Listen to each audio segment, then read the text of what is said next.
Son las 9:19 y un perito psicológico y un perito informático van a entrar a la cárcel a interrogar, a conversar con Felipe Rojas, el único imputado en el caso de Fer. Vamos a ver el reportaje, está don Sergio Torres con nosotros, tenemos invitados y volvemos a comentar.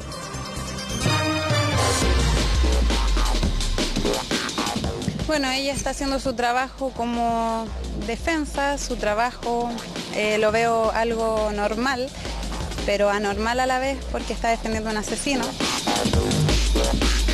Ahora, la importancia que tiene el peritaje psicológico forense tiene que ver con describir la conducta humana en torno a ese delito que se está investigando. Al peritaje psicológico, probablemente va a decir relación también con la próxima audiencia de medidas cautelares. Nosotros solicitamos a la Fiscalía en 2 oportunidades la pericia con la doctora. Y en virtud de que la Fiscalía nos negó esa posibilidad, tuvimos que recurrir al juzgado de garantía. El perito requiere de esa entrevista para que el imputado le diga, por ejemplo, fíjate en este dato, fíjate en este otro elemento, que él no puede hacer y que el perito sí va a tener acceso cuando le autorice la Fiscalía. Y si tiene problemas psicológicos, ojalá tenga más, porque a lo mejor el cargo de conciencia que tiene es grande, así que ese va a ser su mayor castigo.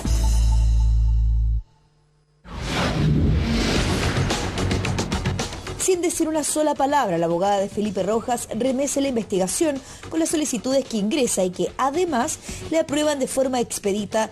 Esta vez 2 peritos entrevistarán al imputado por el homicidio de Fernanda Maciel. Solicito a su señoría tener a bien autorizar el ingreso a entrevista con imputado, antes individualizado, a peritos que colaboran con esta parte. Esto es parte del documento ingresado al segundo juzgado de garantía de Santiago, emitido por la abogada Jacqueline Stubin.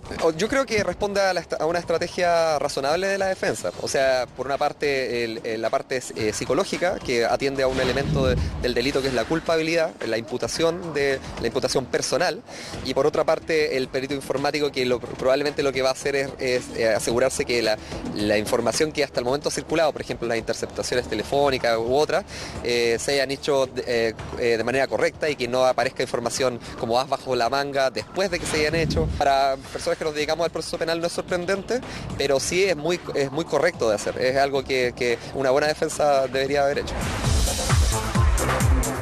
Un perito experto en informes psicológicos y otro en materia informática ingresarán a la cárcel de máxima seguridad para entrevistar a Felipe Rojas. ¿Será que la defensa prepara artillería pesada para la audiencia de revisión de medidas cautelares? Entonces, probablemente en este caso, por ejemplo, la concurrencia del perito informático diga relación con los instrumentos, por ejemplo, el teléfono, computadores, etcétera, que se encuentren incautados por la Fiscalía y que tengan que ser revisados por la defensa para poder sostener una teoría del caso que hasta el momento no conocemos. En cuanto al peritaje psicológico, probablemente va a decir relación también con la próxima audiencia de medidas cautelares para demostrar a lo mejor arraigo, que no hay peligro de fuga, pero también puede ser para poder establecer una teoría del caso posterior. ¿Pero quiénes son estos expertos? ¿Qué trabajos han realizado? ¿Tienen experiencia en casos como este?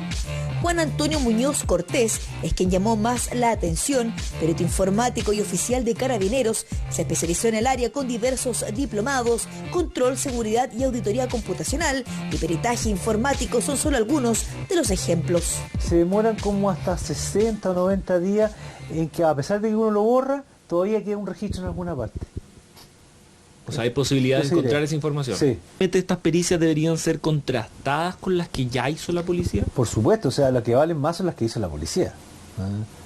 Estas son pericias como personales que la abogada está intentando para tratar de crear algún tipo de duda, a lo mejor en el juez, o legítimamente porque cree que las pericias iniciales fueron mal hechas. Ya sabemos que los teléfonos de Felipe Rojas han tenido una participación importante. Durante el periodo de investigación fueron interceptados para obtener información como esta. Ya, no te vais para la casa, porque sabéis que está lo del lago Can. ¿Y qué tiene? Claro. Ah, ya. ¿Cachai? Está la hueá, no puedo cruzar aquí ahora, oh. Ya, pero que se vayan a la chucha. que revisen la casa los giles. Oh, oye, voy a quedar yo. Le dije a la capitana, hablé con ella, porque el Rodrigo le dije que yo esperara, que tenía que llegar yo. Ya. Le dije yo estoy acá en Apoquindo trabajando. Ya, ¿y qué te dijo? Me dijo, ay no hay ni un problema, nosotros la esperamos. Ya, vale, que esperen nomás los hueones. Demórate nomás. Y decimos los, porque según nuestro reporteo, Rojas tenía en su poder 3 líneas telefónicas. Una de esas con un equipo prepago. En esta etapa es cuando habla con su padre por una eventual toma de declaración por parte de Carabineros. Ya trata de acordarte bien lo que dijiste anteriormente, Felipe. Sí, oye, sí, ya. Porque si no, lo único que van a hacer es comparar lo que vaya a hablar ahora con lo que hablaste el otro día. No, po. Sí, po. Y al final no tienen ni una no tienen nada, nada de nada. Sí, así que se pueden ir al diablo estos hueones. Así que eso, viejito. A eso agregamos el cómo llegaron a la ex polola que entregó los antecedentes para encontrar a Fernanda. Fue en medio de las escuchas telefónicas que una comprometedora conversación llevó a la policía a interceptar el teléfono de la joven y darse cuenta así que manejaba información clave. ¿Podría encontrar el perito informático datos en el teléfono de Felipe o su participación va más allá? ¿Qué puede estar planeando la defensa? Probablemente es para sostener una teoría más a largo plazo, porque entre que deben analizar las comunicaciones, las intercepciones de comunicaciones, probablemente datos que aparezcan en el computador u otras informaciones, se requiere ya y es una carpeta que probablemente ya va en varios tomos, entonces probablemente el perito requiere de esa entrevista para que el imputado le diga, por ejemplo, fíjate en este dato, fíjate en este otro elemento, que él no puede hacer y que el perito sí va a tener acceso cuando le autorice la fiscalía a, por ejemplo, revisar el celular, revisar el computador u otro elemento. Pero el perito Núñez no estará solo en la entrevista a Felipe Rojas, porque su colega Gonzalo Torrealba también forma parte de los expertos. El hecho de que un sujeto vaya en desmedro de una mujer dentro de la temática sexual conlleva una imagen mermada femenina, a propósito precisamente de la formación de la madre, es decir, muchos agresores señalan que la imagen de la madre ha sido bastante vulnerada, tanto a nivel sexual como físico por parte de su progenitor u otras personas. Para nuestro programa su trabajo es conocido, en varias oportunidades lo entrevistamos por su experiencia en temas relacionados con perfiles de psicópatas u homicidas. Por lo mismo es que en su currículum destacan diplomados en psicología forense, además de haber sido parte de la Policía de Investigaciones y la Corporación Administrativa del Poder Judicial. Toda investigación es importante tener un perfil acabado y examinar desde distintas técnicas de la psicología forense, en este caso al imputado o imputada, va a depender del caso. Ahora, ¿con qué objetivo? Con el objetivo de poder determinar cómo funciona esa persona, cuáles pudieron haber sido los móviles en torno a la participación o no, y obviamente poder aportar a la teoría del caso, en este caso de la defensa. Generalmente aquí lo que tiene que hacer el perito es justamente conocer a la persona, pero idealmente desde un punto de vista lo más objetivamente posible, y poder trabajar con hipótesis, las cuales se van a poder ratificar o descartar en la medida en que se vaya conociendo el perfil de estas personas.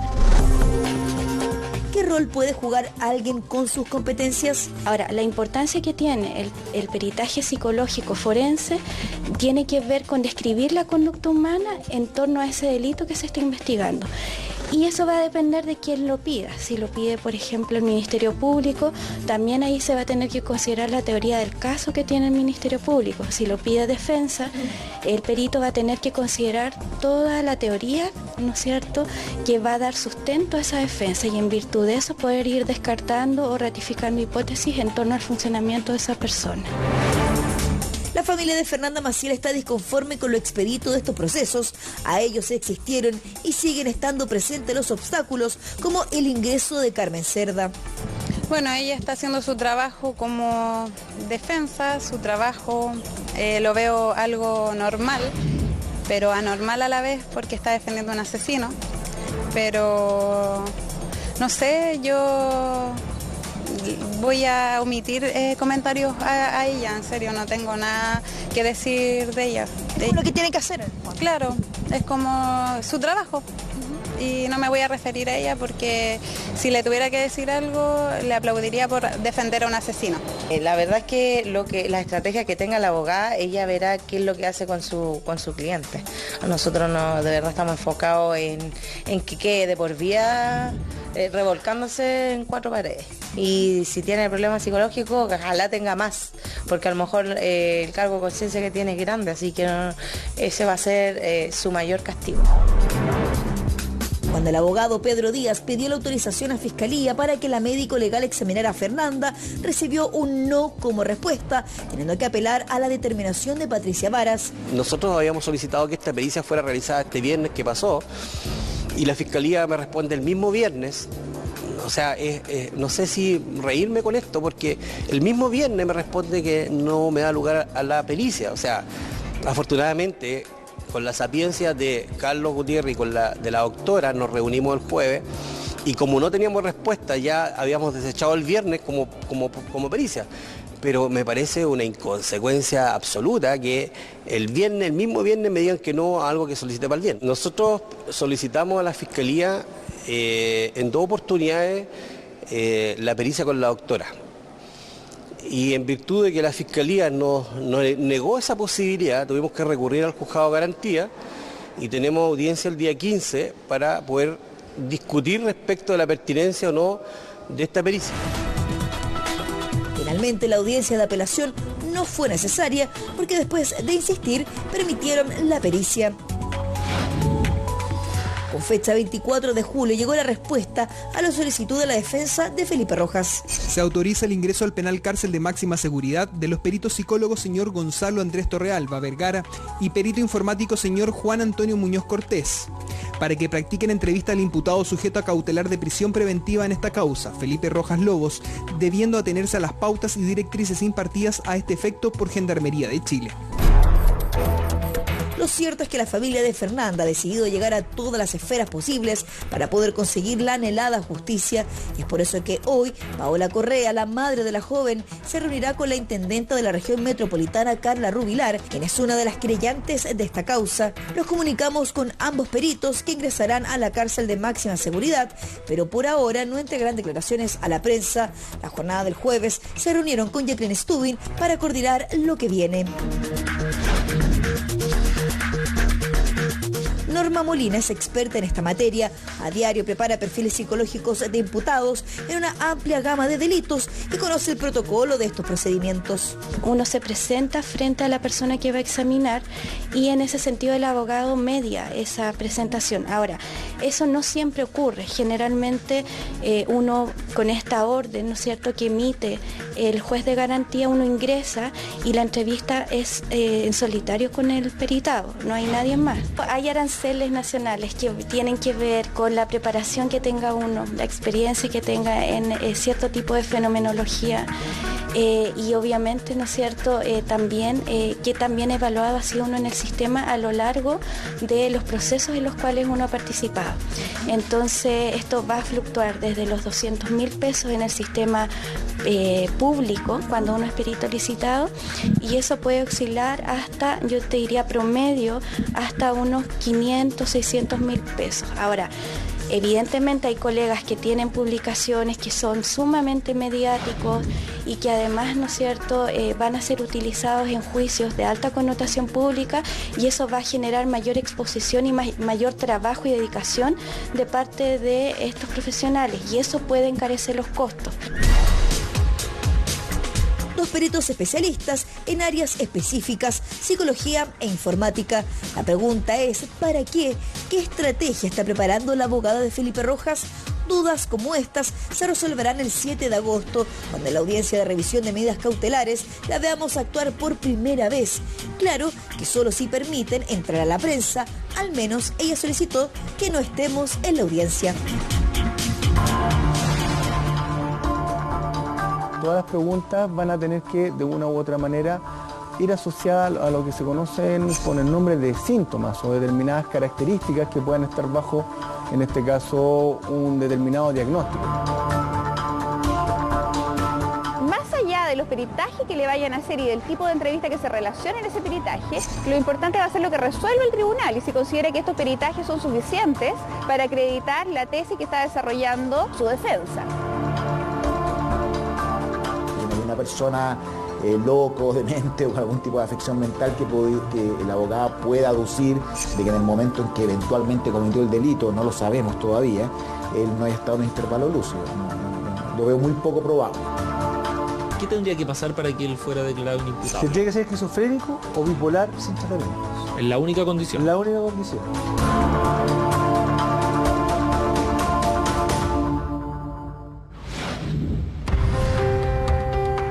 Una nueva y polémica arista se estaría dando en la defensa del imputado en la muerte de Fernanda Maciel.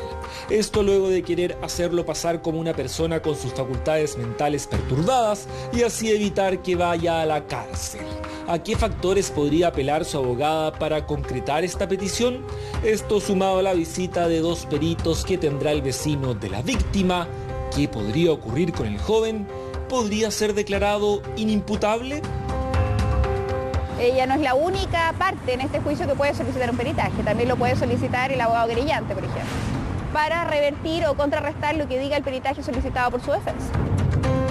Felipe Andrés Rojas Lobos, hoy de 25 años, pasa sus días en la cárcel, mientras su defensa apela a que no estaría apto para cumplir su condena en ese recinto. Esto de acuerdo al perfil que ha conocido del estudiante de trabajo social y sumado esto a la solicitud que realizó para que 2 peritos visitaran a Rojas Lobos, uno de ellos un psicólogo. ¿Qué habría tras esta diligencia?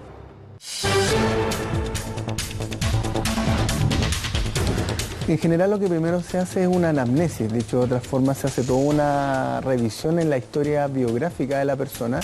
Entonces en esa lógica se trata de ir buscando hitos, digamos, desde esta perspectiva, situaciones vinculadas a violencia intrafamiliar, a maltrato infantil, presencia de abuso sexual que de una u otra manera puedan dar cuenta de algún tipo de diagnóstico psicológico o psiquiátrico que efectivamente puedan explicar la conducta o el comportamiento de una persona en un determinado delito. En ese sentido, esta pericia podría resultar fundamental si tomamos en cuenta el resultado que podría arrojar la entrevista que realiza el profesional. En general, claro, donde se busca un diagnóstico psicológico o psiquiátrico, todas las preguntas van a tener que, de una u otra manera, ir asociadas a lo que se conocen con el nombre de síntomas o determinadas características que puedan estar bajo, en este caso, un determinado diagnóstico. Vale decir esquizofrenia, vale decir un episodio psicótico, vale decir, por ejemplo, diagnósticos asociados a bipolaridad. Por lo tanto, todas, en este caso, esas características que uno pueda ir encontrando van a permitir configurar, en este caso, como estrategia muchas veces para las fiscalías, por ejemplo, poder dar cuenta de si efectivamente este diagnóstico puede dar cuenta del ilícito. De la personalidad de Rojas Lobos, son varios los antecedentes que se han conocido durante estos meses. Uno de ellos tiene relación con una denuncia que hizo su ex polola cuando aseguró que el malabarista la había amenazado, esto tras terminar su relación amorosa. En un momento lo habías denunciado el 20 de febrero de 2018 por unas amenazas telefónicas, según consta en un documento. Sí, pero eso fue por temas míos, no relacionado con lo que a ustedes les interesa. Sí, él me amenazó a mí. Lo que me dijo él fue que no le costaba nada conseguirse una pistola y venir a matarme. ¿Y eso te lo dijo a propósito de qué cosa? Porque él no quería aceptar que yo quería terminar con él, que yo no quería estar con él. Una personalidad bastante especial tenía Felipe. Dicen quienes fueron testigos de sus dos caras, la del joven tranquilo y por otro lado, de alguien que era capaz de gritar a sus familiares. O sea, llegábamos, a lo más habíamos compartido un cigarro y de eso él ni hablaba. O sea, era yo con Fernanda la que hablábamos todo el tiempo y él no dijo ni una sola palabra. Yo lo único que sé es que la mayoría de sus problemas familiares eran por culpa de él. No sé específicamente qué pasó, cuál fue el inicio del problema, pero yo tengo claro de que sí él era el protagonista de las peleas familiares. ¿Por qué habían peleas familiares, según tú, por responsabilidad de él? No sé, yo creo que por su personalidad. Es que es raro, porque él con otras personas tenía un carácter tranquilo. Pero en cambio, o sea, entraban a la casa y lo escuchaban gritando, no sé, gritando garabato al aire. O sea, se ve tan tranquilo en la calle y ahora está gritando como loco. Dentro de los diagnósticos más bien antisociales, el tema de la manipulación y el tema de la actuación, el tema de la impresión, de la imagen que yo quiero mostrar, la impresión que yo quiero dar es que, claro, a las luces de los antecedentes que existen, esta persona trataba de mostrar, digamos, externamente que él era una persona muy tranquila. Sin embargo, muchas veces en el caso de los trastornos antisociales, uno se encuentra con un alto nivel de manipulación. Estos particulares rasgos de personalidad son los que podrían llamar la atención del psicólogo que lo entrevista. ¿Podría ser declarado inimputable tras este peritaje Yo psicológico? lo veo bien difícil que él sea esquizofrénico. Yo lo veo bien difícil que él sea un bipolar descompensado, que en ese momento, una cosa de furia, haya hecho una cuestión más bien pareciera una cosa planeada y planificada, de una mente más bien con tendencia a la psicopatía. La psicopatía es imputable, completamente imputable. La persona saben perfectamente lo que están haciendo, lo planifican con tiempo, lo cual agrava el tema, y las personas lo actúan fríamente. Pero Rojas Lobos podría mentir en esa conversación con el especialista. Sí, hay muchos que quieren que gente que imputada que trata de fingir cuadros psiquiátricos. Acuérdate del caso de esta pareja que asesinó al profesor. El tipo también trató de fingir alguna cosa psiquiátrica, y esto es muy común porque saben que es la única forma como de eximirse. Entonces son guiados a tratar de fingir algo así burdamente, porque para un ojo entrenado de un perito que ya lleva muchos años es muy difícil que lo logren engañar, digamos. Asimismo surge otra duda respecto a si puede ser declarado inimputable. ¿Podría apelarse a un componente psiquiátrico de su personalidad? Pueden ser confundidos livianamente con la gente de la calle como bipolares. Le llaman bipolares porque cambian de un momento a otro, pero eso es más bien una estabilidad emocional que una estabilidad del ánimo. Y esos cuadros muy rara vez están en cuadros psicóticos y menos planifican un crimen bajo un estado así. O sea, son totalmente imputables. Y hay más. Existen otros elementos que podrían ayudar a comprender parte de las actitudes del malabarista y que el propio abogado Pablo Armijo, que lo visitó en la cárcel, conoció personalmente. Veía una personalidad, una persona que estaba retraída, obviamente estaba retraída en razón de que era los primeros abogados que lo estaban visitando. Recordemos que yo lo visité a los pocos días de que él fue formalizado, bastante angustiado también por la situación triste, por lo que estaba aconteciendo. Lo vi convencido de algo, convencido de que necesitaba tener un abogado que creyera en lo que él quiere declarar. Lo vi nervioso, obviamente. Según explica esto. Bueno, ¿qué es lo que está pasando en el caso Fer, los pormenores? ¿Cómo va a incidir que entre un perito psicológico y un perito informático a hablar con Felipe Rojas? ¿Podrían estar buscando la defensa alguna artimaña, quizás alguna opción de irse por ese lado, ¿no es cierto? Y de declararlo inimputable por desequilibrio mental. Vamos a volver a hablar de este tema. Tenemos nuestros invitados. Ya está Carlos Pinto, para quien pide un aplauso de todo el set. Don Sergio Torres, se nos une Rafa Cavada. Vamos a un pequeño corte a don Sergio Torres, que está acá con nosotros, y a Rafa Cavada. La verdad es que vamos a hacer un pequeño corte, pero cortito, y volvemos con más noticias.